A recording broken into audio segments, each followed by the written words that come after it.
আজকে একটা খুব গুরুত্বপূর্ণ বিষয় নিয়ে কথা বলতে চাই। হঠাৎ করে আমার মনে হলো, আজ এই 25 বছর বয়সে আমার কত টাকার মালিক। তবে পিছন ফিরে তাকাই দেখি আমি 1 টাকারও মালিক না। আজ 25 বছর পর এসে ভাবতেছি এই 25 বছরে যে কয় টাকার সিগারেট খাইছি ওই কয় টাকাও যদি জমাই রাখতাম আজ আমি কোটিপতি থাকতাম, লাখপতি থাকতাম, লক্ষ লক্ষ টাকা থাকতো। যে কয় টাকা সিগারেট খাইয়ে উড়াইছি, কি করলাম জীবনে, এই কথাটা জানি আপনার ছেলে একটা সময় এসে না ভাবে আর না আফসোস করে, তার জন্য পুরো ভিডিওটা দেখবেন। ভিডিওটা একটু বড় হলেও তারপরও দেখবেন। আমি কি পারতাম না এই 25 বছর পর এসে 3 লাখ টাকার মালিক হইতে? সর্বনিম্ন 3টা লাখ টাকার মালিক হইতে? হ্যাঁ, এর পিছনে দায়ী আমার মা বাবা।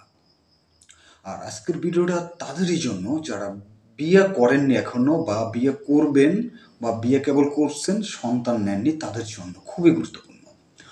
একমাত্র পিতামাতাই পারে একটা সন্তানকে নৈতিবাচক চিন্তাধারা, সেই 5 বছর বছর পর হইতে তার সন্তানকে নৈতিবাচক চিন্তা তার মাথায় সৃষ্টি করতে এবং একটা রুলস অনুযায়ী চলাতে, এবং এর থেকে কমে আসবে বেকারত্ব, এর থেকে কমে আসবে নেশাগ্রস্ত যুব সমাজ, এবং সাংসারিক মনোভাব প্রকাশময় একটা সন্তান তৈরি হবে। এই চিন্তাটা নিয়ে বা এই রুলসে যদি একটা পিতামাতা তার সন্তানকে বড় করে বা মোটিভেশন দেয় বা সৃষ্টি করে তার পথ চলা, তো আজকে হিসাবটা আপনাদেরকে আমি একদম খুব সুন্দরভাবে বুঝিয়ে দেওয়ার চেষ্টা করব। দেখেন, একটা ছেলে একটা ছেলে বা একটা মেয়ে মানুষই ধরেন, বা ছেলে মানুষ ধরি আমরা, একটা ছেলে জন্ম নেওয়ার পর 5 বছর পরেই কিন্তু একটা ছেলে খুব সুস্পষ্টভাবে কথা বলতে পারে। খুব সাধারণত যে খুঁটিখাটি জ্ঞান 5 বছর পরেই একটা বাচ্চা খুব সুন্দর মতো সেটা উপলব্ধি করতে পারে। সে বিভিন্ন জ্ঞান সম্পর্কে আরোহণ করতে পারে। তার ভিতরে একটা জ্ঞান ঢুকাই দিলে, একটা কথা, নেতিবাচক কথা তার ভিতরে যদি ঢুকাই দেওয়া হয়, সে প্রভাব কিন্তু সে আস্তে আস্তে 5 বছর পর হতেই সেটা সেই প্রভাবে প্রভাবিত হয়। সেই প্রভাব তার ভিতরে 5 বছর পরেই তার ভিতরে আসা শুরু করে। তাহলে ধরেন 5 বছর পর আমরা যদি আমাদের সন্তানদের একটা রুলসে আগাইয়ে নেই, একটা পথ ধরে চলার সিস্টেম দেখাইয়ে দেই, যে পথটা হলো, ধরেন 5 বছর পর ওই সন্তানকে আমরা সাপোর্ট দেব। 5 বছর পর দৈনিক 10 টাকা করে ওই সন্তান একটা ব্যাংকে টাকা জমা করবে। 5 বছর পর কিন্তু আমরা অনেক আগে এই জিনিসগুলো ছিল, এখনও কিন্তু যদি তৈরি করা হয় একটা সন্তানের ভিতরে এই জিনিসগুলো দেওয়া যায়। আগে ছিল যে 5 বছর বয়স যখন ছিল আমাদের, তখন মাটির একটা ব্যাংকে 1 টাকা 2 টাকা করে জমা জমা করতাম। এগুলো আগে ছিল। আর এখনও যদি পিতামাতা সেরকম হয়, এই মনোভাবটা কিন্তু এখনও তার সন্তানের ভিতরে সৃষ্টি করতে খুব অল্পতেই পারে। তার ভিতরে এই মোটিভেশনটা দেবে যে 5 বছর পর যে বাবা তুমি দৈনিক 10 টাকা করে এই ব্যাংকে জমা রাখবা। হ্যাঁ, তার জন্য দরকার হলে ঠিক সে আগের পদ্ধতিতে একটা মাটির ব্যাংক তৈরি করে দেন। তো 5 বছর পর একটা ছেলের সর্বনিম্ন এই জমানায় 20, 25, 50 টাকা তার খরচা আছে। তার থেকেও বেশি আছে, কিন্তু একদম নিম্নবর্তী যারা, তারাও 5 বছর পর একটা সন্তানের পিছনে 20, 25, 30 টাকা খরচা করে। 20, 25, 30 টাকা প্রতিদিন খরচা করে, এটা খাবে সন্তান, ওটা খাবে, এই খরচা, এটা কিনবে, ওটা কিনবে, ঠিক আছে। তো সেখান থেকে যদি আমার সন্তানকে আমি বলি যে তুমি দৈনিক 30 টাকা খরচা করলে ওই জায়গা থেকে তুমি 20টা টাকা কীভাবে বাঁচাবা, এইটা তোমার চ্যালেঞ্জ আজ থেকে প্রতিটা দিন। যদি এই শিক্ষাগুলো আমাদের ভিতর থাকতো, আমাদের মা বাবা যদি এবার ডিসিপ্লিন অনুযায়ী আমাদের বড় করতো, তাহলে 25 বছর পর এসে আমাদের কাতরাইতে হইতো না। আপনারা একটা কথা মনে রাখবেন, একটা ছেলে 20 বছর যখন পার হয় তখন কিন্তু তার ভিতরে মোটামুটি একটা সাংসারিক প্রভাব চলে আসে। হ্যাঁ, ভার বহনতা চলে আসে সাংসারিক। যখন একটা ছেলে 25 বছর হয়ে যায় তখন কিন্তু তার সংসারের সম্পূর্ণ একটা ভার বহন চলে আসে। রাইট, সম্পূর্ণ ভার বহন চলে আসে। আর যখন একটা ছেলে 18, 19, 20 পাড়া দেয়, তখনও তার ভিতর আশা থাকে যে 20 বা 19 হয়েছে আমার বয়স, আমি সামনে একটা জব নিমু, বা জব পাইতে পারি, একটা চাকরি পাইতে পারি, ঠিক আছে। এই আশা জাগে, এই আশা করতে করতে করতে করতে যখন 24, 25 হয়ে যায়, তখন কিন্তু ওই ছেলেটা একদম নিরাশ হয়ে যায়, যে না, আসলে আমার দ্বারা আর কিছু সম্ভব না, আমি এখনো জব পাইনি, চাকরি পাইনি, বা কোনো একটা ব্যবসা বা বড় ধরনের কিছু একটা ইনভেস্ট করে বা ইনভেস্ট ছাড়া যে কিছু একটা করব, এই জিনিসগুলো আমার লাইফে এখনো আসেনি, তার মানে আমি নিরাশ, আমি একদমই শেষ, আমার হয়তো সামনে ভবিষ্যৎ একদমই অন্ধকার। হ্যাঁ, তখন কিন্তু 25 বছর বয়সটাতে ওই ছেলেটা সব থেকে নিরাশ হয়ে যায়। তো সেই নিরাশ জিনিসটা কাটাতে যদি পিতামাতা ছোট এই 5 বছর পর হইতে আমাদের এই রুলসে যদি আমাদের বড় করা শুরু করে, তাহলে 25 বছর পরে নর্মালি আপনার 3টা লাখ টাকা আপনার হাতে থাকবে। বিশ্বাস করেন, 3টা লাখ টাকা আপনার হাতে থাকবে 25টা বছর বয়স পরে। আপনার একদম কোনো টেনশন লাগবে না। 25 বছর পর আপনার যদি জব চাকরিও না পান, আপনার ব্যাকগ্রাউন্ডে 3 লাখ টাকা থাকবে। আর 3 লাখ টাকা যদি ব্যাকগ্রাউন্ডে থাকে, তখন তখন আপনার বুদ্ধি ওপেন হয়ে যাবে অটোমেটিকলি। তখন ওই টাকা দিয়ে আবার কিভাবে কি করতে হবে, কিভাবে কোন বিজনেস ধরতে হবে বা কি, অনেক উপকার আসবে টাকাটা। তো এই রুলসে যদি আগান, তাহলে কিন্তু অনেকটা উপকার হয়। আপনার সন্তানকে যদি বড় করেন এই রুলসে, আর আপনি সাপোর্ট দেবেন ঠিক 5 বছর বয়স পরে ওই সন্তানকে এই রুলসটাতে সাপোর্ট দিবেন যখন ওই সন্তানের বয়স 15 হবে। আর 15 বছর পর কিন্তু আমাদের একটা খরচা অটোমেটিকলি বাইরে যায় আবার ওই ছেলের। যখন 5 বছর ছেলেটার বয়স ছিল, তখন কিন্তু 30 টাকা 40 টাকা দৈনিক খরচা এসে যায়। তা 15 বছর পর নর্মালি 50 থেকে 100 টাকা খরচা এসে যায় একটা ছেলের। তো যখন ওই ছেলেটার বয়স 20 বছর হবে, হ্যাঁ, যখন ওই ছেলেটার পর 20 বছর হবে, 15 থেকে 20 বছর হবে, তখন কিন্তু ওই ছেলেটার 100 টাকা এসে যায় খরচা। 100 টাকা, হ্যাঁ। ওই ছেলেটা দৈনিক পাওক আর না পাওক টাকা, 100 টাকা আপনি আইসে যায়, বন্ধু বান্ধব লই এভরিথিং লই দৈনিক 100 টাকা 150 টাকা খরচা হয়ে যায়। হ্যাঁ, তবে আপনি মনে করতে পারেন আমি আমার বয়স 15 এখন হয়েছে, বা আমার সন্তানের বয়স 15, সে কি করবে? এখন আপনি যে 5 বছর পর হতে যে সন্তানের যে একটা রুলসে আগাবেন, ওই রুলস থাকলে যদি 15 বছর অবধি যদি ওই সন্তানের মাথায় ওই রুলসটা থাকে, তখন সন্তানই আপনার দৈনিক যে আপনার ওই যে একটা জমা অ্যামাউন্ট, ওইটা মানে ওইটা আনার জন্য দৈনিক সে নিজেই ওই ব্রেনটা ওইভাবে গ্রোথ হয়ে উঠবে। তখন তার কি করা লাগবে? আমরা আসলে বর্তমান সমাজে প্রেক্ষাপটে দেখা যায় বেকারত্ব এত বেশি। এই বেকারত্বের কারণটা হলো আমাদের সন্তানের শুধু লেখাপড়া করা, এর বাইরেও যে একটা জ্ঞান আছে, এর বাইরেও যে একটা সামাজিকতা, একটা পারিবারিকতা, একটা সাংসারিক মনোভাব আছে, এই জিনিসটা আমাদের সন্তানের মাথায় আমরা দিতে চাই না বা দেই না। তো 15 বছর পর হইতে আপনি একটা সন্তান যথেষ্ট বড় হয়, একটা ছেলে, তখন সে কৃষি কাজ করুক, তখন সে কৃষি কাজ করে সেগুলো বিক্রি করুক, সমস্যা কি? কলা বাগান করুক, সমস্যা কি? এইগুলোতে আমরা আসলে একদমই যাইতে চাই না।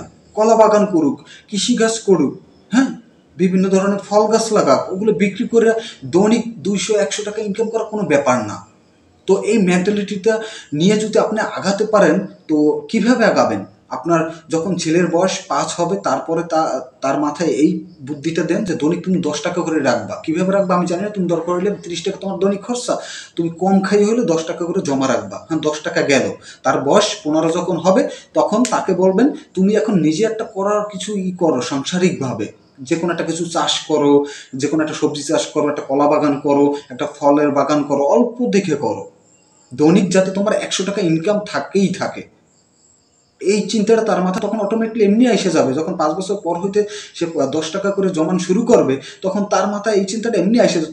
তার ভিতরে একটা কৌতূহল সৃষ্টি হবে, কীভাবে আমি 100 টাকা দৈনিক ইনকাম করতে পারি। তখন কিন্তু সে সবজি বিক্রি করে হোক, বা কোনো ফল বিক্রি করে হোক, বা সাংসারিকভাবে ইনকাম কীভাবে করা লাগে, এই গ্রোথটা কিন্তু তার মাথায় আসতে 15 বছর পর হইতেই শুরু করবে। তখন সে দৈনিক 100 টাকা করে জমান তার পক্ষে কোনো ব্যাপারই থাকবে না।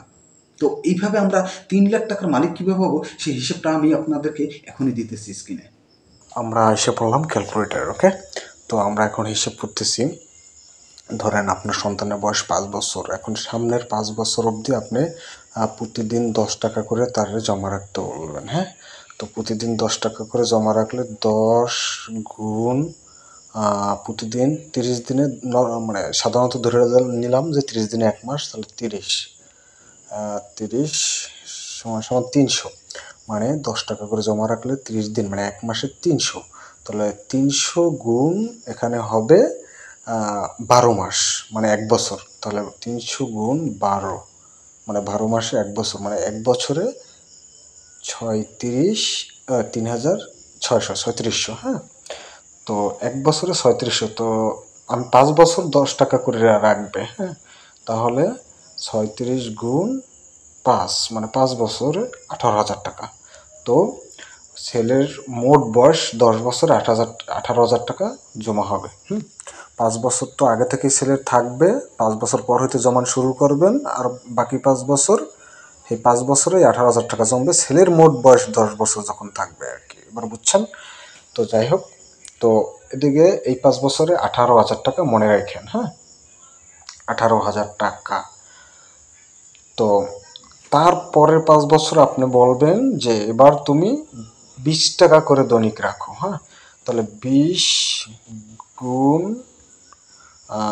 30 দিনে 1 মাস, সাধারণত ধরি আমরা 30 সমান সমান 600 টাকা। তাহলে 30 দিন, 30 দিন মানে 1 মাসে 600 টাকা। তাহলে 1 মাসে 600 টাকা হলে 12 মাসে মানে 1 বছরে 12 মাসে কত টাকা? গুণ 12 মাসে মানে 1 বছরে 7,200 টাকা। তাহলে 5 বছরে কয় টাকা? এটা হচ্ছে 1 বছরের টাকা। তাহলে গুণ 5 বছর সমান সমান 36,000। 36,000। আর ওদিকে আছে আমাদের 18,000। এই গেল 36,000, ওদিকে আছে আমাদের 18,000। তাহলে 36 আর 18 যোগ দিয়ে দিই আমরা। 36 আর 18 সমান সমান 54,000 টাকা। এই হলো ছেলের মোট বয়স। 15 বছরে 54,000 টাকা হবে। 15 বছরে 54,000 টাকা হবে ছেলের মোট বয়সে। ছেলের 5 বছর পর হইতে টাকা জমা শুরু করবেন। 5 বছর পর হইতে 10 বছর, যে সেই 10 বছরে 5 বছরে প্রথম 5 বছর 10 টাকা, পরের 5 বছরে 20 টাকা, তো সর্বমোট 15 বছরে ছেলের 54,000 টাকা। তো তারপরের 5 বছর যখন ছেলের 20 বছর সম্পূর্ণ হবে, তো ওই 15 বছরের পর যে 5 বছর থাকবে, ওই 5 বছর কইবেন তুমি 50 টাকা করে জমা রাখো। হ্যাঁ, তাহলে 50 গুণ 30 দিনে 1 মাস, 1 মাসে হয় 1,500 টাকা। তো 12 মাসে গুণ 12 মাসে হয় 18,000 টাকা। তো 5 বছরে গুণ 5 বছর হয় 90,000 টাকা। তা 90,000 টাকা হয়, প্লাস ওদিকে ছিল আমাদের কত? 54,000 টাকা, প্লাস 54,000 টাকা সমান সমান 1,44,000 টাকা। এটা মনে রাখবেন। তো এখন পোলার আপনার ছেলের 20 বছর বয়সে 1,44,000 টাকার মালিক আপনার ছেলে। হ্যাঁ, তো দেখেন এটা টাকার হিসাব এর জন্যই দেখাচ্ছি যে এই হিসাবটা যদি আপনারা করেন, এই হিসাবে আপনার ছেলে মানুষ হয়ে ফিরবে, মানুষের মতো মানুষ হয়ে ফিরবে। মূল ইম্পর্ট্যান্টেই ওখানে, সমাজের বোঝা না হওয়া, মূল ইম্পর্ট্যান্টটাই ওখানে। কিন্তু টাকার হিসাবটা দেখাচ্ছি যে এই রুলসটা, এই পথটা এভাবে আপনারা আগাতে পারেন, এর জন্যই। সো 20 বছর বয়সে তার 1,44,000 টাকার মালিক, তো বাকি থাকে 5 বছর। তো আমরা এটা কাটি, ওই 5 বছরে বলবো যে তুমি এখন 100 টাকা করে দৈনিক জমাও। তবে 100 গুণ 30 দিন, 3,000 টাকা 1 মাসে। তাহলে 12 মাসে গুণ 12 মাসে 36,000 টাকা 1 বছরে। তাহলে গুণ 5 বছরে 1,80,000 টাকা। তো 1,80,000 টাকা এখানে। হ্যাঁ, তো আগে আমাদের ছিল কত? প্লাস আগে কত ছিল? আগে ছিল আমাদের 1,44,000 টাকা। তাহলে প্লাস 1,44,000 সমান সমান 3,24,000 টাকা। যদি একটা নর্মাল ফ্যামিলিও এই জিনিসটা হিসাব মতো করে, একটা নর্মাল ফ্যামিলিও, তাহলেও 25 বছর পর ওই ছেলের 3,24,000 টাকা অ্যামাউন্ট দাঁড়ায়। কষ্ট করে যদি এটা রাখতে পারে আর আস্তে আস্তে যদি তার অ্যাকাউন্ট করে নেয়, 5 বছর 15 বছর পরে যদি তার একটা অ্যাকাউন্ট করে নেয়, 15 বছর অব্দি যে টাকা জমবে ওই টাকাটা একটা অ্যাকাউন্টে জমা রাখবে, তারপর ব্যাঙ্ক অ্যাকাউন্টে, তারপর ব্যাংকে দরকার জমা করবে, বা কোনো ভালো ভালো কোনো ডিপিএস বা এই ধরনের কিছু করে রাখে, তাহলে কিন্তু এই টাকাটা জমে। তখন কিন্তু আর ওই 25 বছর বয়সে ডিপ্রেশন আসে না। এবং আমাদের দেশে আত্মহত্যার হার এতবার বাড়ছে যে ডিপ্রেশন, সাংসারিক ডিপ্রেশন, নিজের পজিশন, ব্যাকগ্রাউন্ড ডিপ্রেশন, এইগুলো নিয়েই কিন্তু আমাদের আত্মহত্যার হার বহুত বাইরে চলছে। হ্যাঁ, মেজাজ খিটখিটে হওয়া, সংসার না টেকা, এই সমস্ত কিছু মূলেই আছে এই যে একটা ক্যাটাগরিটা। সো এই ক্যাটাগরিতে একটা সন্তান বড় হইলে তার ব্রেন গ্রোথ হইবে, ব্রেনে অনেক ধৈর্য সহ্য ধারণ করার ক্ষমতা বাড়বে, সে অনেক লাইফ পলিটিক্স সম্পর্কে শিখবে, টাকা পয়সা পলিটিক্স সম্পর্কে শিখবে, লাইফ কীভাবে হ্যান্ডেল করতে হয় সেগুলো শিখবে। সো এগুলো একটা ছেলের অবশ্যক, খুবই তো জরুরি। এই ওইতে যদি আপনার সন্তানকে আপনি বড় করতে পারেন তাহলে অনেক উপকার হবে, এই দেশের উপকার হবে, আপনার উপকার হবে, আপনার সন্তানের উপকার হবে, আপনি একটা সুসন্তান পাবেন 100%।